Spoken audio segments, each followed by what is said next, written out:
नमो अरिहन्ताणं नमो सिद्धाणं नमो आयर्याणं नमो वज्रायाणं नमो लोये सव्यसाहूणं। पंच परमेष्ठी भगवान की, अनंत अनंत सिद्ध परमेष्ठी भगवान की, एक जनार्दन देवादिदेव वासुपूज्य भगवान की, एक जनार्दन देवादिदेव श्री राम भगवान की, आचार्य भगवान रवि सेन स्वामी की, आचार्य भगवान विद्यासागर जी महाराज की, आचार्य भगवान विशुद्ध सागर जी महाराज की। यहाँ पर अपनी चर्चा चल रही थी कि राम और रावण के युद्ध में लक्ष्मण को शक्ति लग गई थी, और जब लक्ष्मण को शक्ति लगी तो राम जो थे बिलख बिलख करके रोने लगे कि अभी संसार में मेरा कोई भी सहारा नहीं है और हमें संसार में रहना भी नहीं है।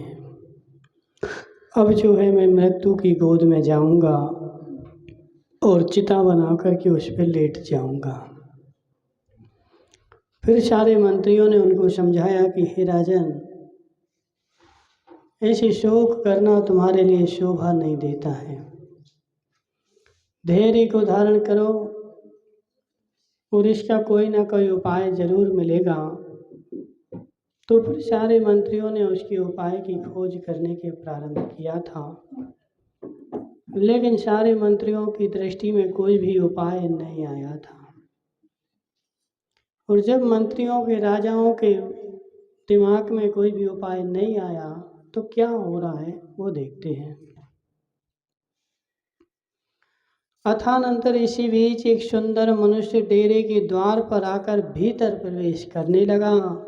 तब भामंडल ने उसे रोकते हुए कहा कि तू कौन है, किसका आदमी है, कहाँ से आया है और किस प्रदेश जाना चाहता है। खड़ा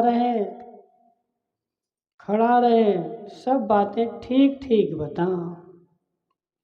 तो एक सुंदर आदमी, जब लक्ष्मण को कल अपन ने देखा था कि एक खेमे में रखा था और 7 द्वार बनाए थे, 7 चौकियां बनाई थी और उन 7 चौकियों पे 7 पहरेदार पहरे दे रहे थे कि उससे कोई भीतर ना आ जाए। तो एक आदमी सुंदर था, वो दूर से दौड़ता दौड़ता आया और उस डेरे में घुसने का प्रयास कर रहा था। तो उस डेरे पर जहाँ भामंडल बैठा था तो उसने उस आदमी को रोक लिया कि यहाँ प्रवेश करना वर्जित है। पहले जो ये है बता कि तू किसका आदमी है, कहाँ से आया है, क्यों आया है और कहाँ जाना चाहता है। इन सारी बातों को पहले बता, उसके बाद तुझे प्रवेश मिलेगा। तो उसने बोला, मुझे यहाँ आए कुछ अधिक 1 मास हो गया है। मैं राम का दर्शन करना चाहता हूँ, परंतु अब तक अवसर ही प्राप्त नहीं हुआ। इस समय उनका दर्शन करता हूँ। यदि आप लोगों की लक्ष्मण की शीघ्र ही जीवित रखने की आशा है तो मैं आपको इसका उपाय बताता हूँ। तो आदमी ने बोला कि 1 महीने से मैं यहाँ आया हूँ, लेकिन 1 महीने से होने के बाद भी मुझे राम के दर्शन नहीं हुए हैं अभी तक। तो अब मैं क्या करता हूँ कि आज मुझे राम के दर्शन करने हैं, और यदि तुम्हें लक्ष्मण को जिंदा करना है तो मुझे राम के दर्शन करने दो। मेरे पास वही उपाय है जिससे लक्ष्मण बच जाएंगे। तो इस अवसाद ने बोला। उसके इतना कहते ही राजा भामंडल बहुत संतुष्ट हुआ और वह द्वार पर अपना प्रतिनिधि बैठा कर उसे राम के समीप ले गया। जैसे उसको पता चला कि इसके पास राम और लक्ष्मण को बचाने का उपाय है तो प्रसन्नता हो गई, क्योंकि जिसके लिए सारे मंत्री सारे राजा टेंशन कर रहे थे कि कैसे बचेंगे, वही उपाय इस आदमी के पास है। तो सबके सब प्रसन्न हो गए और प्रसन्न होकर के राम के पास उस आदमी को ले गए। उस पुरुष ने बड़े आदर से राम को प्रणाम किया और कहा कि हे राजन, खेद मत कीजिए, कुछ निश्चित ही जीवित, कुमार निश्चित ही जीवित है, और मेरी माता का नाम सुप्रभा और पिता का नाम चंद्रमंडल है। तो राम से बोला कि आप शोक नहीं करो, कुमार लक्ष्मण जो हैं अभी मरण को प्राप्त नहीं हुए, अभी जो हैं वो जिंदा है। और मैं कौन हूँ तुम ऐसा जानना चाहते हो, तो मेरा परिचय क्या है कि मैं जो हूँ देवगीतपुर का रहने वाला हूँ, और मेरे पिता का नाम सुप्रभा, नहीं माता का नाम सुप्रभा और पिता का नाम चंद्रमंडल है, तथा अप्रतिम मेरा नाम है। नहीं, चंद्र प्रतिम उसका नाम है। देखो कितना अच्छा नाम है, चंद्र प्रतिम, ठीक है, उसका नाम है। किसी समय में आकाश में घूम रहा था, उसी समय राजा बेलाध्यक्ष के पुत्र सहस्त्र विजय ने, जो कि हमारा शत्रु था, मुझे देख लिया और तदनंतर स्त्री संबंधी बैर भाव का स्मरण कर वह क्रोध को प्राप्त हो गया, जिससे उसका मेरा दोनों का भयंकर युद्ध हुआ। तत्पश्चात उसने मुझे चंद्रवा नामक शक्ति से मारा, जिससे मैं रात्रि के समय आकाश में अयोध्या के चंद्रोदय नामक सघन वन में गिर गया। तो ये अपनी पूरी जीवन गाथा बता रहा है कि 1 महीने पहले यहाँ आया, तो क्यों आया, तो चूंकि वो तो है तो विद्याधर का पुत्र, लेकिन 2 आदमियों में विरोध हुआ, बैर हुआ, तो उसने इसको मारा, तो उस मार खा करके वो इस जंगल में गिर पड़ा था, जिससे मैं रात्रि के समय आकाश से अयोध्या के महेंद्रोदय नामक सघन वन में गिरा, और आकाश में पड़ते हुए ताराबिंब के समान मुझे देख अयोध्या के राजा भरत तर्क करते हुए मेरे समीप आए। और जब मैं ऊपर से गिर रहा था तो राजा भरत ने मुझे देख लिया, और देख करके वह तर्क करने लगे कि ये ऊपर से चमकती हुई वस्तु कौन सी गिर रही है, ठीक है। आकाश में पड़ते हुए शक्ति लगने से जिनका वक्ष स्थल शल्ययुक्त था, ऐसे मुझको तर्क करते हुए देख राजा भरत दया से दुखी हो गए, और तदनंतर जीवन दान देने वाले उन सत्पुरुषों ने मुझे चंदन के जल से सींचा। तो वो आया कि जैसे आज लक्ष्मण की दशा हो गई ना, ऐसी एक समय मेरी भी चंद्रवा नामक शक्ति लगने से ऐसी दशा हो गई थी। तो राजा भरत ने क्या किया कि मुझे चंदन के जल से सींचा। उसी समय शक्ति कहीं भाग गई और मेरा रूप पहले के समान सुंदर हो गया। उस सुगंधित जल से मुझे अत्यधिक सुख उत्पन्न हुआ। जैसे उस चंदन के जल से मुझे सींचा गया तो मेरी शक्ति तो जो थी भाग गई, और मुझे जो है अपूर्व आनंद हुआ। और वह आनंद जो हुआ तो वह चंदन का जल कहाँ से आया, कैसे आया, तो वो बता रहे यहाँ पे, ठीक है। पुरुषों में इंद्र के समान श्रेष्ठ उस महात्मा भरत ने मुझे यह दूसरा जन्म दिया है, जिसका कि आप दर्शन कर रहे हैं। महात्मा भरत शक्ति निकालकर उन्होंने मुझे जीवित किया, और उसी के फलस्वरूप आपके दर्शन में कर सका हूँ। इसी बीच में परम हर्ष को प्राप्त हुए, और सुंदर रूप के धारक राम ने उससे पूछा कि हे भद्र, उस गंधोदक की उत्पत्ति आप जानते हो क्या? इसके उत्तर में उसने कहा कि हे देव, हाँ मैं जानता हूँ, आप सुनिए। अब देखो उसको गंधोदक बोल रहे हैं। गंधोदक क्या होता है? गंध उदक, ठीक है। गंध का मतलब होता है सुगंध, उदक का मतलब होता है जल, ठीक है ना। तो सुगंधित जो जल होता है उसको गंधोदक बोला जाता है। चूँकि भगवान के शरीर से जो पानी स्पर्श करता है वह सुगंधित हो जाता है। और पूर्व काल में, चतुर्थ काल में जब लोग अभिषेक करते थे तो वहाँ पर चंदन का स्वास्तिक बनाते थे, चंदन का श्री बनाते थे। तो उस चंदन का श्री उस पानी में घुल जाता था, तो चंदन की सुगंध उस पानी में आ जाती थी, इसलिए उस पानी के लिए अपन गंधोदक कहते थे। लेकिन वास्तव में ये चंदन जो होता है ना, गंधोदक का मतलब क्या होता है कि जो सुगंधित जल होता है उसका नाम होता है गंधोदक। तो वह सुगंधित जल कैसे बनता है?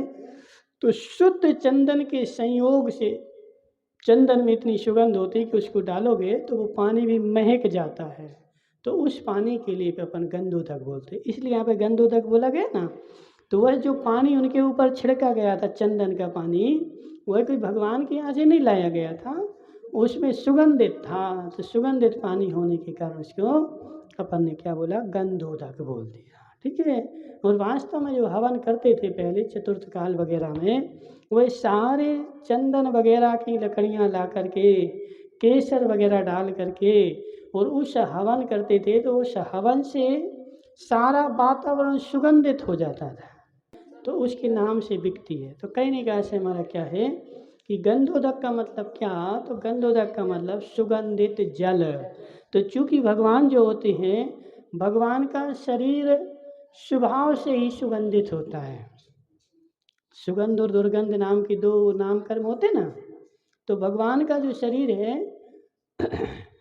उनके तीव्र पुण्य है, तो तीव्र पुण्य होने के कारण उनको तीव्र सुगंध नाम कर्म का उदय आता है। तो भगवान को बिना सेंट लगाए ही उनके शरीर से गंध निकलती है, और उससे जो पानी स्पर्शित होता है वह स्वभाव से ही पवित्र हो जाता है, सुगंधमय हो जाता है। तो उस जल को बोलते हैं गंधोदक। हाँ, तो वो गंधोदक जो वृष्टि होती है वो चंदन का जल होता है। जो देवता लोग गंधोदक की वृष्टि करते ना, तो देवता लोग ये बिही की लकड़ियाँ थोड़ी लाते हैं, वो तो बढ़िया एक नंबर का सबसे ऊंचा वाला, कहाँ से, यहाँ से नहीं, कहाँ से, तो दूसरे द्वीपों से चंदन लाते हैं। हाँ, अन्य द्वीपों से, यहाँ से नहीं तुम्हारी जी लकड़ियाँ, अन्य द्वीपों का चंदन ला करके और भगवान की उसमें वृष्टि करते हैं, तो वो वाला चंदन सुगंधित जल होता है। वो ये गंधोदक भगवान के, मतलब हमारा कहने का से क्या, जहाँ भी गंधोदक लिखा हुआ हो तो तुम ऐसा नहीं मानना कि भगवान का अभिषेक करके लाए से वो गंधोदक हो गया। गंधोदक का मतलब है सुगंधित जल। ठीक है। तो भगवान के शरीर को सुगंधित जल इसलिए मानते हैं क्योंकि उनके शरीर में सुगंध होती है, तो उससे जो स्पर्शित जल है वो सुगंध हो गया। और अपन यदि सुगंधित चंदन से उस पर केसर चंदन लाएंगे सुगंधित, और उससे स्वास्तिक बना करके फिर अभिषेक करेंगे, तो वो जल तुम्हारा सुगंधित हो जाएगा। ठीक है। लेकिन कहाँ से लाएं? इतना महंगा नहीं ला सकते। ठीक है। तो कहने का से हमारा क्या है कि गंधोदक की उत्पत्ति बता रहे हैं यहाँ पे। ठीक है। तो उस गंधोदक की उत्पत्ति तुम जानते हो क्या? राम ने ऐसा पूछा तो उसने बोला हम जानते हैं। तो बताओ कहाँ से होगी? तो उसमें बोल रहे, मैं आपके लिए बताता हूँ। मैंने राजा भरत से पूछा था, तब उन्होंने इस प्रकार कहा था कि नगर ग्रामादि में से सहित यह देश एक बार जिसका प्रतिकार नहीं किया जा सकता था, ऐसे अनेक रोगों से आक्रांत हो गया, जिसके वक्ष स्थल, पसली आदि में दर्द होने लगा। महादाह ज्वर, जिसमें महादाह उत्पन्न हो रही थी, जिसमें मुख से लार बहती थी, जिसमें सर्वांग पीड़ा होती थी, जिसमें भोजनादि की रुचि नष्ट हो जाती थी। मतलब यहाँ पे क्या बता रहा है कि एक बार नगर में, भारत के नगर में ऐसी एक महामारी फैल गई। तो उस महामारी फैलने से क्या हुआ कि उनके जीवों लोगों के सर्वांग में ज्वर हो गया, तेज बुखार हो गया, सर्वांग में दर्द होने लगा, पसलियों में दर्द होने लगा, उल्टी होने लगी, जिससे शरीर पर सूजन आ जाती थी। सब लोगों के शरीर सूज गए, जिससे शरीर पर फोड़े निकल आते थे, इत्यादि समस्त रोग उस समय मानो परम क्रुद्ध हो गए थे। तो सारी जनता में ऐसे ऐसे रोग एक बार फैल गए थे। तो इस देश में ऐसा एक भी प्राणी नहीं बचा जो कि इन रोगों द्वारा गिराया ना गया हो। सारे देश के लोग, प्राणी जो थे, इन रोगों से बीमार हो गए। मात्र केवल द्रोण मेघ नाम का राजा मंत्रियों, पशुओं तथा बंधुओं आदि परिवार के साथ अपने नगर में देव के समान निरोग बचा था। सब लोग रोगी थे, मात्र एक द्रोण मेघ नाम का जो राजा था वह निरोग बचा था। उसको, उसके परिवार वालों को, उसके बंधुओं को किसी प्रकार का रोग नहीं आया था। तब मैंने उसे बुलाकर कहा कि हे माम, जिस प्रकार तुम निरोग हो उसी प्रकार मुझे भी अविलंब निरोग करने के योग्य हो। तो उसने बोला, हे माम, माम मतलब, माम का मतलब होता है मामा। हे मामा, हे माम, तुम निरोग हो तो हमें भी निरोग कर दो, ठीक है, वही उपाय बता दो। तदनंतर उसने बुलाकर अपनी सुगंधि से दूर दूर तक दिग्मंडल के को व्याप्त करने वाला जल मुझ पर सींचा और मुझे परम निरोगता प्राप्त करा दी। तो जैसे उसने आग्रह किया कि हमें निरोग करो, तो उसने वो पानी मंगाया और पानी उनके ऊपर छिड़का, तो जिससे वो क्या हो गया, पूर्णतः निरोग हो गया। उस जल से न केवल मैं ही निरोग हुआ, किंतु अंतापुर नगर समस्त देश रोग रहित हो गया। और वो पानी से अकेले हम ही स्वस्थ हुए ऐसा नहीं है, वो पानी सबके ऊपर छिड़का गया और जिस जिसके ऊपर छिड़का वो सब निरोग हो गए, स्वस्थ हो गए। हजारों लोगों को उत्पन्न करने वाली अत्यंत दूषण एवं मर्मघात करने में निपुण दूषित वायु ही उस जल से नष्ट हो गई। सारा नगर जो था वह रोग से निरोग हो गया। मैंने राजा द्रोण मेघ से बार बार पूछा कि हे माम, यह जल कहाँ से प्राप्त होता है जिससे शीघ्र ही रोग नष्ट हो जाते हैं? इसका मुझे कारण बताइए। ये जो तुम जल दे रहे हो ये कहाँ से आता है, इसका कारण बताओ। तो इसके उत्तर में द्रोण मेघ ने कहा कि हे राजन सुनिए, मेरी गुणों से सुशोभित तथा सब प्रकार के विज्ञान में निपुण विशल्या नाम की एक पुत्री है। राजा द्रोण मेघ की विशल्या नाम की एक पुत्री है जो सभी गुणों में निपुण है, ऐसी मूर्खानंदन नहीं है। कैसी है? सारे गुणों में निपुण पुत्री है, पुण्यवान है।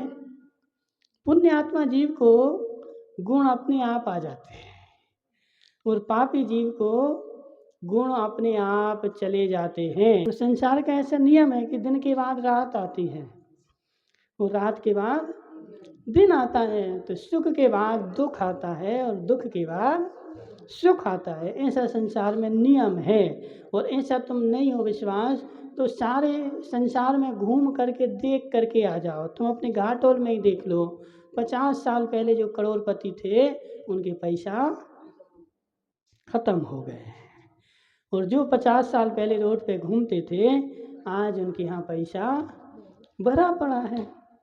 समझ रहे हैं? तो परिवर्तन सबके जीवन में आता है, सुख आता है, दुख आता है, सुख आता है, दुख आता है। तो ऐसा परिणाम सबके जीवन में चलता है।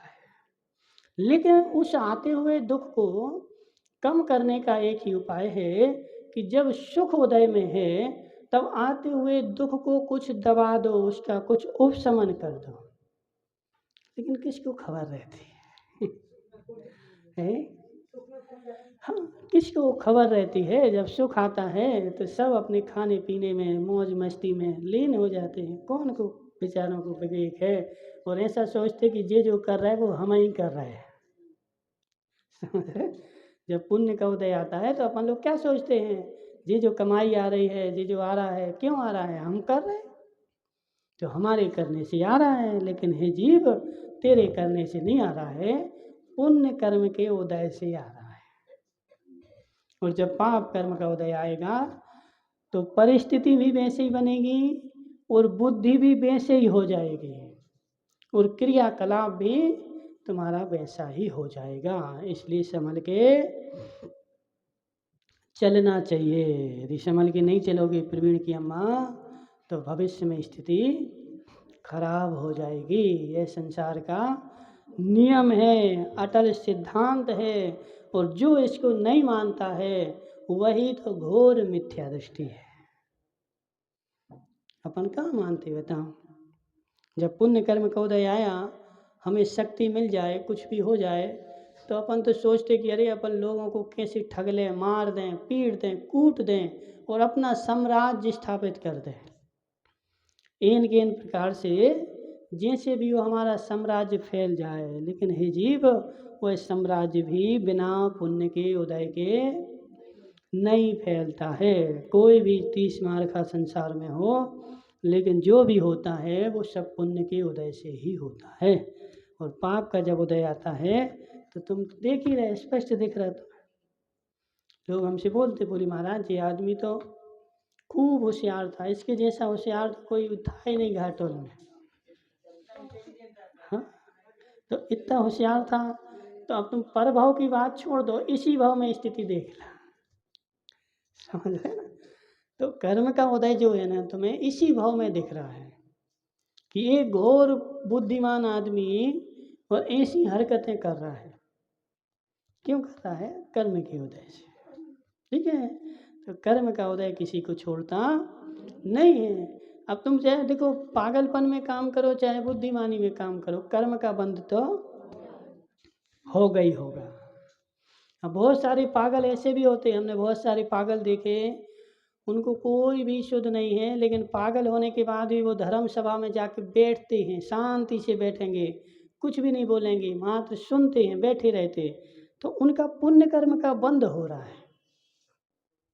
और जो पागल होकर के भी, और बहुत सारे बेचारे घूरे पे घूम रहे हैं, बोरी उठा रहे हैं, घूरे पे से खा रहे हैं, नाली में घूम रहे हैं, तो इनके पाप कर्म का उदय भी है और पाप कर्म का घोर बंध भी है। ठीक है, तो ऐसी स्थिति संसार में चारों ओर देखने में मिल रही। अब ऐसी जब स्थिति देख करके भी अपन को बुद्धि नहीं जगे, तारा भाई संसार में कभी भी कुछ भी हो सकता है। इसलिए जब तक बुद्धि अच्छी है, जब तक शरीर अच्छा है, तब तक धर्म में लगे रहो और 5 पापों का त्याग कर दो।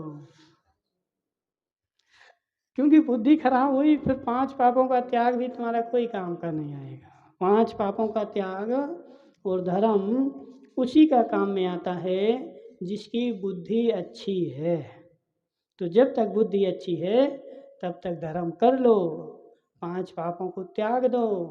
लेकिन यदि बुद्धि बिगड़ गई तो फिर तुम्हारी गति भाव भी बिगड़ ही जाएंगे। ऐसा स्पष्ट अपन ने देखा है। तो इससे कहा किसके? विशल्या के पुण्य का उदय है, घोर घोर पुण्य का उदय है, उसकी तीव्र पुण्य कर्म का उदय है कि उसके शरीर का जो जल है वह सारे रोग दूर कर देता है।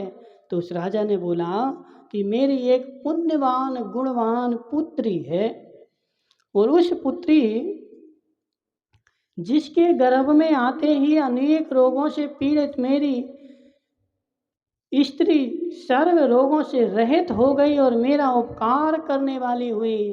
तो द्रोण में एक राजा बोल रहा कि जब वह पुत्री गर्भ में आई तो मेरी स्त्री को सैकड़ों रोग थे, लेकिन जैसे ही वो पुत्री गर्भ में आई तो गर्भ में आने से उस माता के सारे रोग ठीक हो गए, और वह जिन शासन में आसक्त है निरंतर पूजा करने में तत्पर है। देखो यहाँ पे क्या लिखा, तो ये भी इनके पुण्य कर्म का उदय है कि जैसे उस द्रोण मेघ के पत्नी के रोग दूर हुए तो वह जो थी जिन शासन में आसक्त हो गई, जिन शासन की प्रभावना में आसक्त हो गई, निरंतर पूजा करने में तत्पर है, मनोहारिणी है और शेष अक्षत के समान सर्व बंधु जनों की पूज्या है, और सब लोग आज उसकी आज्ञा मानते हैं। ये महासुगंधी से सहित उसी का स्नान जल है। ये जो जल तुम्हारे ऊपर डाला गया है ये कहाँ से आया?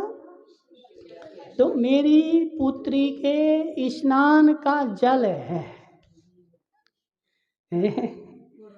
किसी के स्नान करने से जल मल बन जाता है और किसी के स्नान करने से जल भी महाऔषधि बन जाता है। जो पापी जीव है वो स्नान करता है तो मल ही पैदा करता है, और जो पुण्यात्मा है वह स्नान भी करता है तो उसका जल तीव्र रोगों की दवा बन जाता है। मुनिराज रिद्धिधारी है, यदि मल भी करके आ जाए तो वो मल सैकड़ों लोगों की औषधि है। थूक दिया तो वह थूक भी उनका सैकड़ों रोगों की औषधि है। ये पुण्य का प्रताप है। और एक आदमी मल ऐसा करे कि 3 गांव के लोग भाग जाए। ऐसा होता है, बहुत सारे लोग इतने ऐसे दुर्गंधित होते हैं। हम लोग बिहार करते ना, रास्ते में खड़े वहाँ से बिहार करो तो उनके शरीर में ऐसी दुर्गंध आ रही कि पूरे स्मेल स्मेल भर जाए। लोगों के शरीर से दुर्गंध आती है, पूरी स्मेल यहाँ आके बैठ जाए तो सब लोग भाग जाए। समझ रहे हैं? तो ये तीव्र पाप कर्म की वजह से ऐसी परिस्थिति बनती है। जो पुण्य आत्मा होता है तो उसका शरीर का स्नान भी सारे रोगों को नाश कर देता है। तदनंतर द्रोण वेग के वचन सुनकर मैं परम आश्चर्य को प्राप्त हुआ और बड़े वैभव से मैंने उस पुत्र की पूजा करी। बड़े वैभव के साथ उस पुत्र की पूजा करी। नगरी से निकलकर जब मैं वापस आ रहा था तब सत्यहित नामक मुनिराज, जो कि सर्व संग के स्वामी थे, वे मुझे मिले और मैंने विनय पूर्वक प्रणाम कर उनसे विशल्या का चरित्र पूछा। राजा भरत विद्याधरों से कहते हैं कि हे विद्याधर, तदनंतर मेरे पूछने पर 4 ज्ञान के धारी महास्नेही मुनिराज विशल्या का भव्य चरित्र इस प्रकार कहने लगे। तो आदमी बोल रहा है कि जब मैं ठीक हो गया तो मैं ठीक होकर के निकल रहा था तो मुझे 4 ज्ञान के धारी मुनिराज मिल गए। कौन कौन से 4 ज्ञान? मति ज्ञान, श्रुत ज्ञान, अवधि ज्ञान, मन पर्याय ज्ञान। तो इस 4 ज्ञान के धारी जो मुनिराज मिले तो मैंने उनसे विशल्या के चरित्र सुना कि ये जो स्त्री है, पुत्री है, इसके स्नान करने से और इसके जल में इतनी ताकत है। क्या कारण है कि इसके स्नान के जल में इतनी ताकत कि सैकड़ों रोगों से रोगी ठीक हो जाए? वो कारण बताओ। तो मुनिराज ने बोला कि मैं बताता हूँ। तो वह कारण क्या है? तो विदेह क्षेत्र में स्वर्ग के समान पुंडरीक नामक देश है। विदेह क्षेत्र में पुंडरीक नामक देश है। उसके चक्रधर नामक नगर में त्रिभुवानंद नाम का चक्रवर्ती रहता था। उसकी अनंगसरा नाम की एक कन्या थी जो गुण रूपी आभूषणों से सहित थी और कर्मों की अपूर्व सृष्टि थी और सौंदर्य का प्रभाव बहाने वाली थी। अब चूंकि चक्रवर्ती की पुत्री है तो पुण्यवान तो होगी होगी। अब चक्रवर्ती किसे कहते बताओ? 6 खंड का अधिपति। तो जो चक्रवर्ती की यहाँ जो जन्म लेगा, क्या उसका पुण्य कमजोर होगा? महान पुण्यवान होगी, महान रूपवान होगी। तो ऐसी वह पुत्री थी। उसका नाम क्या था? अनंगसरा। काम से प्रेरित तो उस दुर्बुद्धि ने चढ़ाकर उस कन्या का अपहरण किया। तो कोई विद्याधर जो था उस कन्या के ऊपर मोहित हो गया और मोहित होकर के उस कन्या का उसने अपहरण कर लिया। और जैसे ही अपहरण किया तो चक्रवर्ती को पता चल गया। तो चक्रवर्ती क्रोध से भरा भरा उसके पीछे पीछे गया और बहुत काल तक युद्ध कर उसने विमान को चूर कर डाला। दोनों का बहुत काल तक युद्ध हुआ तो चक्रवर्ती ने उसके विमान को चूर चूर कर डाला। तदनंतर जिसका विमान चूर चूर किया जा रहा था, ऐसे उसे पुनर्वसु ने, किसने हरण किया था? पुनर्वसु ने विमान को छोड़ दिया, जिससे चंद्रमा की शरदकालीन कांति के समान आकाश से नीचे गिरी और पुनर्वसु के द्वारा नियुक्त की गई पर्णलगी नामक विद्या के सहारे स्वेच्छा से उतरती हुई वह स्वापद नामक अडवी में आई। अब जब दोनों का युद्ध हो रहा था तो पुनर्वसु को लगा कि अब मैं जीतूंगा नहीं, तो उसने पर्णलगी नामक विद्या के द्वारा उस अनंगसरा को बीच जंगल में छोड़ दिया नीचे। तदनंतर जो बड़े बड़े विद्याधरों के भी भय उत्पन्न करने वाली थी, जिसमें प्रवेश करना कठिन था। बड़े बड़े वृक्षों की सघन झाड़ियों से जिसमें अंधकार फैल रहा था, जहाँ विविध प्रकार के ऊंचे वृक्ष नाना लताओं से आलंगित थे। पल्लवों की सघन छाया से दूर की हुई सूर्य की किरणों से भयभीत होकर ही मानो जिसे छोड़ दिया था। जो भेड़िए, चीते, सरव, तेंदुए, सिंह, हाथी आदि से बेष्टित थे। ऐसा वह जंगल जो था, महान भगवान जंगल था, जहाँ पर सूर्य की किरणें भी नीचे नहीं जाती थी। वहाँ अनंग सरा को छोड़ दिया। कभी कभी त्रिव पुण्य में भी पाप का उदय आ जाता है। शरीर भी अच्छा है, धन संपत्ति भी मिली, लेकिन कोई पाप कर्म का उदय आ गया तो बीच जंगल में छोड़ दी गई। ठीक है। तो नदी के तीर आकर और सब दिशाओं की ओर वहाँ खेल से युक्त होते हुए कुटुंबी जनों को चितार चितार कर रोने लगी। और वह कहती थी कि हाय, मैं लोक की रक्षा करने वाली इंद्र के समान सुशोभित उन चक्रवर्ती पिता से उत्पन्न हुई और महास्नेह से लालित हुई। आज प्रतिकूल दैव भाग्य की विपरीतता से इस अवस्था को प्राप्त हुई हूँ। तो बोल रही कि मैं देखो संसार का उपकार ही कर रही थी, चक्रवर्ती के द्वारा उत्पन्न हुई थी, लेकिन आज अपने भाग्य के कारण इस अवस्था को प्राप्त हो गई। हाय, जिसका देखना भी कठिन है, ऐसे इस वन में आ पड़ी हूँ, क्या करूँ। हाय पिता, तुम तो महापराक्रमी, सब लोग की रक्षा करते हो, फिर वन में असहाय पड़ी मुझ पर दया क्यों नहीं करते। बेचारी क्या करे, रो रही है जंगल में। हाय माता, गर्भ धारण कर वैसा दुख सहन कर इस समय दया क्यों नहीं कर रही हो। हाय, मेरे अंतःकरण के समान प्रवृत्ति करने वाले उत्तम गुणों से युक्त परिजन, तुमने तो मुझे एक क्षण के लिए भी कभी नहीं छोड़ा, पर इस समय क्यों छोड़ रहे हो। परिजनों से बोल रहे कि आज तक तुमने एक क्षण के लिए भी हमें नहीं छोड़ा। अपने अपने बेटों को कोटा में पढ़ाया, दिल्ली में पढ़ाया, जयपुर में पढ़ाया, सारी अच्छी अच्छी व्यवस्थाएं करी। तो जब तुम अपने बेटे को कोटा और मुंबई में अच्छी व्यवस्थाएं दे सकते हो, तो चक्रवर्ती अपने बेटों को, पुत्रियों को कैसी व्यवस्था देगा। समझ रहे, कितनी सुख सुविधाओं में पली होगी, लेकिन कर्म की विपरीतता देखो कि आज कहाँ दुखिया बनी भटक रही है। मैं दुखिया क्या करूं, कहाँ जाऊं, किसका आश्रय लूं, किसे देखूं, और इस महावन में मैं पापनी कैसे रहूं। क्या यह स्वप्न है अथवा नरक में मेरा जन्म हुआ है। क्या मैं वही हूँ अथवा यह कौन सी दशा सहसा प्रकट हुई है। इस प्रकार चिरकाल तक वह वहाँ पर वहवल करने लगी और उसके रोने की आवाज़ से क्रूर प्राणियों के हृदय भी द्रवीभूत हो गए। ऐसे जोर जोर से जब वो रो रही थी, तो जंगल में जो क्रूर प्राणी थे, शेर, चीता वगैरह, वह भी द्रवीभूत हो गए, उनके भी आंसू निकल आए। तदनंतर भूख प्यास की बाधा से जिसका शरीर झुलस गया था, जो निरंतर शोक रूपी सागर में निमग्न रहती थी और जिसका मन अत्यंत दीन हो गया था, ऐसी अनंग सेना फल और पत्रों से निर्वाह करने लगी। अब जंगल में रह रही है, अब बेचारी क्या करे, अकेली दुखों की मारी। तो वहाँ पर अब कोई बचाने वाला नहीं, तो उसने क्या किया, जंगल के फल और पत्ते वगैरह खा करके उसने अपना जीवन निर्वाह किया। और वन के कमल समूह की शोभा का सर्वस्व हरण करने वाली शीतकाल आया, सो उसने कर्मों का फल भोगते हुए व्यतीत किया।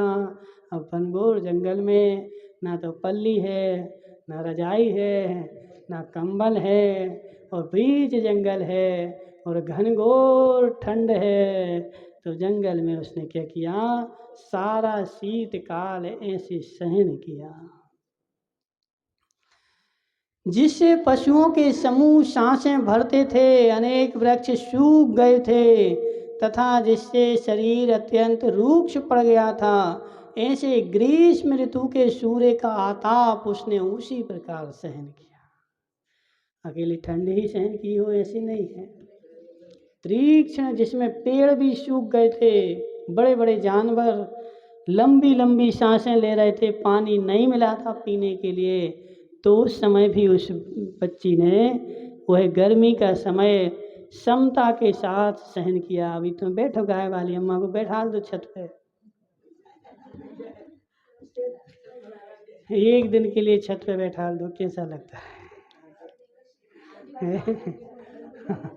पानी भी नहीं मिलेगा, खाने भी नहीं मिले, डगिया बाप जी में छोड़ दो, पत्ते खाना वहाँ पे, समझ रहे हैं? जंगल में खाना पानी क्या, पत्ते खाना, वो बिना पानी के रहना एक दिन,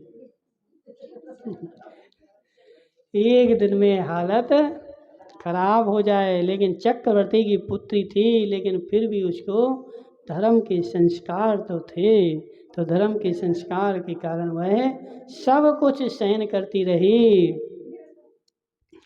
और शीतल जलधारा से अंधकार फैल रहा था, नदियों के प्रवाह बढ़ रहे थे, ऐसा वर्षा काल भी उसने उसी तरह पूर्ण किया। तो चतुर्थ काल था, तो उस समय तो ऐसा पानी बरसता था कि महीनों महीनों तक झड़ नहीं रुकती थी। और कोई मकान नहीं है, कहाँ बैठेगी? तो पेड़ के नीचे बेचारी पूरा बरसात भर बैठी रही, अपना जीवन ऐसे उसने निकाला। जिस प्रकार चंद्रमा की क्षीण कला सूर्य के प्रकाश से निष्प्रभ हो जाती है, उसी प्रकार उसका दुर्बल शरीर लावण्य से रहित हो गया। वो सुंदर थी, लेकिन जब कर्मों के ऐसे मार को सहेगी तो सारा शरीर उसका जो था सूख गया, सारा शरीर नष्ट हो गया। परिपाक के कारण धूषण वर्ण से युक्त फलों से झुके हुए कैथाओं के वन में जाकर वह बार बार पिता का स्मरण कर रोने लगती थी। चक्रवर्ती से उत्पन्न हो वन में इस दशा को प्राप्त हो चुकी हूँ, सो निश्चित ही जन्मांतर में किए हुए पाप कर्म के उदय से मेरी ऐसी दशा हुई है। वो बोल रही कि मैं चक्रवर्ती से तो उत्पन्न हुई, लेकिन जंगल में मेरी ऐसी दशा हो गई, तो निश्चित ही पूर्व काल के कोई भी पाप कर्म का मेरा उदय है, इसके कारण मेरी ऐसी दशा हुई है। इस प्रकार वो आंसुओं को बहाती हुई पृथ्वी की ओर देखकर पक जाने के कारण जिनके फल अपने आप गिरकर शांत हो गए थे, ऐसे बेला तेला आदि उपवासों से जिसका शरीर क्रश हो गया। अब विपत्ति के समय क्या सहारा है? तो एक धर्म ही सहारा है। रोशन भाई, जब जीवन में विपत्ति आए, समस्या आए, तो रिश्तेदारों के घर नहीं जाना, क्योंकि कोई भी रिश्तेदार तुम्हारा कुछ भी करने वाला नहीं है। विपत्ति में कोई मेरा सहारा है तो एकमात्र धर्म ही मेरा सहारा है, और कोई भी संसार में मेरा सहारा नहीं है। तो विपत्ति में धर्म का सहायता लो। तो उसने भी धर्म का सहायता ली, और धर्म का सहायता लेकर के बेला किए, तेला करे, और जे सारे उपवास करके और पारना भी करती, तो क्या कैथा वगैरह के फल खा करके पारना करती, शरीर सुखा दिया पूरा। शेरे भाई नहीं खाए उसने 56 भोग। तुम लोग बोलते नहीं मारे हलवा पूरी, नहीं मारे ऐसे बोलते ना चौके, नहीं मारे दूध रस, नहीं मारे घी रस, रूह पशु को भोजन करा। तो ऐसे उसने भी क्या किया, नहीं मारे 56 भोग, फल खाए पके हुए, और वो भी तोड़ के नहीं, जो अपने आप जमीन में नीचे गिर गए थे, ऐसे पके हुए उसने रस खाए, फल खाए। उसके बाद भी बेला तेला के उपवास करे और शरीर को पूरा क्रश कर दिया। ऐसी वह बाला जब कभी केवल पानी से ही पारना करती थी, सो भी एक बार ही। ये धर्म के संस्कार होते हैं कि चक्रवर्ती की महान पुत्री, लेकिन उसको भी धर्म के संस्कार हैं। और आजकल तो बेचारे थोड़ा सा पुण्य हो जाए तो उन बच्चियाँ तो आसमान में देखती हैं, ज़मीन में तो देखती ही नहीं है। कहाँ देखती हैं?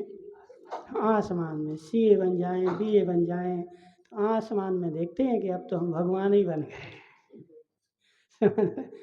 कोई सीए वगैरह पढ़ ले, कुछ पढ़ ले, तो धर्म को तो वो ऐसे मानती जैसे तो सब कूड़ा कचरा है, इसका तो कोई मतलब ही नहीं है। भगवान तो हम ही हैं।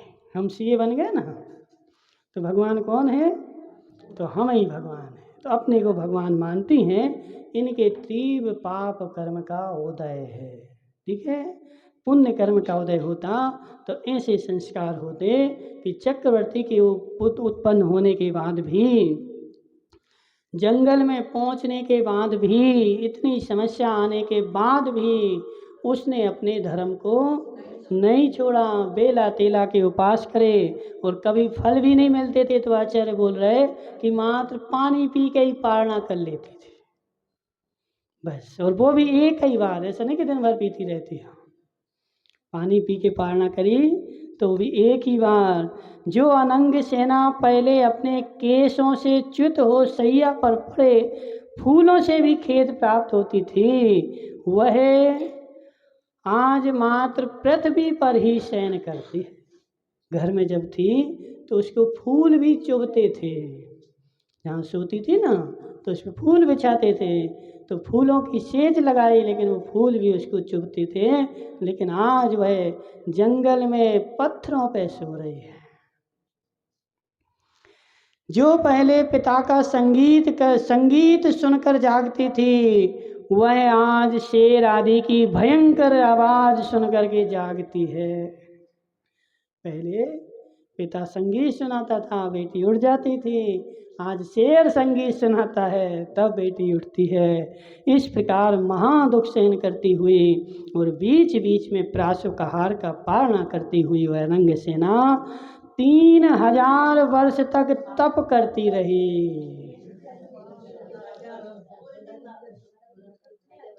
एक दिन तक नहीं, गाय वाली अम्मा तुम एक ही दिन कर लो। कितने तक? 3000 वर्ष तक उसने इतना कठिन तप किया। शेरों के, हाथियों के, श्रृंगालों के बीच में रह करके कभी उसने ये नहीं सोची कि चलो फांसी लगा लें। नहीं लगाई फांसी। क्यों नहीं लगाई? क्योंकि धर्म के संस्कार थे ना। बड़े कठिन परिस्थिति आ गई, दुख आ गए, लेकिन उस दुख को भी मैं ऐसा सहन करूंगी और सहन करती रही, लेकिन फांसी लगाने की नहीं सोची। 3000 वर्ष तक बेला तेला चौला के उपास करे, कभी फल से पारणा करी, कभी जल से पारणा करी, और ऐसे करके उसने 3000 वर्ष निकाले। तदनंतर जब वह निराशयता को प्राप्त हो गई, तब व्रत हो उस धीर वीर ने चारों प्रकार का आहार त्याग कर सल्लेखना धारण कर ली। जब लास्ट में उसको पता चला कि अब हमारा शरीर क्रश हो गया है, अब बचने वाला नहीं है, तो लास्ट में उसने चारों प्रकार की आहार छोड़ दिए और सल्लेखना धारण कर ली। उसने जिन शासन में पहले जैसा सुन रखा था वैसा नियम ग्रहण किया। सो हाथ से बाहर की भूमि में नहीं जाऊंगी। जिन शासन में शास्त्र वगैरह सुने थे उसको आगम का ज्ञान था कि लास्ट समय क्या होता है, जिस क्षेत्र भी बांध लेते हैं कि अब हम इस क्षेत्र से बाहर नहीं जाएंगे, 1 नंबर 2 नंबर को भी जाना हो तो इतने ही क्षेत्र में जाएंगे। तो उसने 100 हाथ का क्षेत्र बांध लिया, इसके बाहर में नहीं जाऊंगी। अथानंतर उसे सल्लेखना का नियम लिए हुए जब 6 रात्रियां व्यतीत हो गईं, तब लवधी दास नामक एक पुरुष मेरू पर्वत की वंदना कर लौट रहा था। सो उसने उस कन्या को देख लिया। देखो ऐसा होता है, जे जब उपास कर लो तो जीवन आता है। समझ रहे? क्या नाम उनका, गुड़ी वाला भाई। जिस दिन उपास हो और आहार देने जाओ, उसे चौके वाले खूब हाथ पकड़ पकड़ के, नहीं खा लो बैठ जाओ, खा लो बैठ जाओ, उसी दिन बोलते हैं बैठ जाओ। जिस दिन नहीं हो तो नहीं बोलते। जिस दिन अष्टमी आ जाए, चतुर्दशी आ जाए, आज उपास है, तो तारा भाई उसी दिन गांव जीमड़ हो। समझ रहे हैं? तो उसी समय जीवने के लिए बुलाया जाए। तो अब परीक्षा तो ऐसे ही होती है कि जब उसने सब प्रकार के आहार छोड़ दिए, सारे छोड़ दिए, और अब उसके ऐसा योग बना कि लब्धिदास नामक सेठ ने उसको देख लिया। अथानंतर लब्धिदास जब उसे पिता के घर ले जाने के लिए उद्यत हुआ, तब उसने यह कहकर मना कर दिया कि मैं संलेखना धारण कर चुकी हूँ। लब्धिदास ने कहा कि चलो बेटी, अपने पिता के घर चलो, सुख भोगना, 3000 वर्ष हो गए। नहीं, अब मैं संलेखना धारण कर चुकी हूँ, अब मैं कहीं नहीं जाऊंगी। तब तत्पश्चात लब्धिदास शीघ्र ही चक्रवर्ती के पास गया और उसके साथ पुनः वह स्थान पर आया। तो चक्रवर्ती को खबर दिया। वो तो बेचारा चक्रवर्ती 6 खंड का अधिपति 3000 वर्ष से कहाँ कहाँ नहीं खोज रहा होगा, और वो तो सोच रहा होगा कि ये तो शेर मेर में कोई ने खा लिया होगा। तो अब 3000 वर्ष हो गए तो आज तक बची थोड़ी रही, तो सब जगह खोज लिया, लेकिन अब उसको पता चला कि हमारी बेटी जिंदा है। तो वह आया, और जब वह आया तब अत्यंत भयंकर एक मोटा अजगर उसे खा रहा था। आप बताओ कैसी दशा हो कि तुम्हारे पुत्र के लिए और अजगर निगल रहा हो, आंखों से सामने देख रहे हैं, कैसी स्थिति बनी तुम्हारी। तो मोटा सा अजगर निकल रहा था, उसे देख गर्भाधान करने में तत्पर हुआ। तदनंतर इसने संलेखना धारण की थी। दुर्बलता के कारण जो ऐसी जान पड़ती थी मानो दूसरी ही हो, मतलब ऐसी पतली दुबली हो गई थी कि हमारी बेटी नहीं है, दूसरी ऐसी बन गई थी। तो उसे देख, पुत्री को देख कर के चक्रवर्ती को वैराग उत्पन्न हो गया, जिससे उसने सब प्रकार की इच्छा छोड़ महावैराग्य से युक्त हो 22,000 पुत्रों के साथ दीक्षा धारण कर ली। उस बेटी को तो अजगर ने निगल लिया। अब जिसकी बेटी को सामने सामने अजगर निगल जाए और वैराग्य नहीं हो, तो वो आदमी तो वज्र का ही बना होगा। समझ रहे?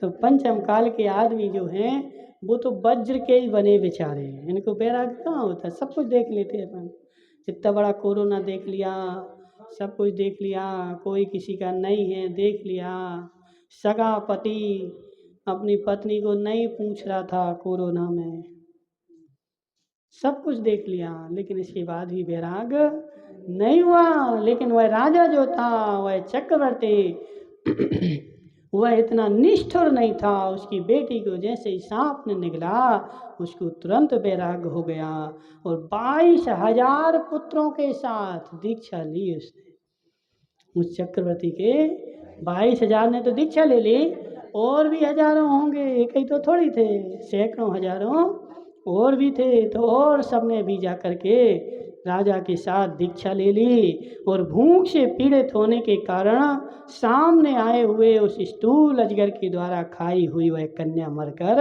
ईशान स्वर्ग में देव हो गई। ऐसा धर्म करोगे तब स्वर्ग मिलेगा, ऐसे थोड़ी मिलेगी। स्वा स्वा हो गया धर्म। अंदर के परिणामों में निर्मलता नहीं आए, अंदर के भावों में निर्मलता नहीं आए, और बाहर बाहर में करते रहो तो वो धर्म नहीं कहलाता। चक्रवर्ती की पुत्री के जैसे वह 3000 वर्ष तक जंगल में रही और घोर तपस्या की, और वहाँ से मर कर के वह कहाँ गई, तो ईशान स्वर्ग में जाकर के इंद्र बन गई। तो ईशान स्वर्ग में जाकर के वह उत्पन्न हुई। यद्यपि वह जानती थी कि इस अजगर से मेरी मृत्यु होगी, तथापि उसने उसे इस दया भाव से कि इसे थोड़ी भी पीड़ा नहीं हो दूर नहीं हटाया। भाग भी सकती थी, वहाँ से अजगर आ रहा था, दौड़ लगा जाते, लेकिन इसको कोई पीड़ा नहीं हो, और हमारी तो संलेखना हो ही गई तो बैठी रही, और अजगर ने उसको निगल लिया। ऐसे उसके परिणाम उत्कृष्ट थे, इसके कारण उसको ऐसा पूर्व भाव है। अभी तो और सारा है, बताएंगे फिर। ओम नमः सिद्धेभ्यां।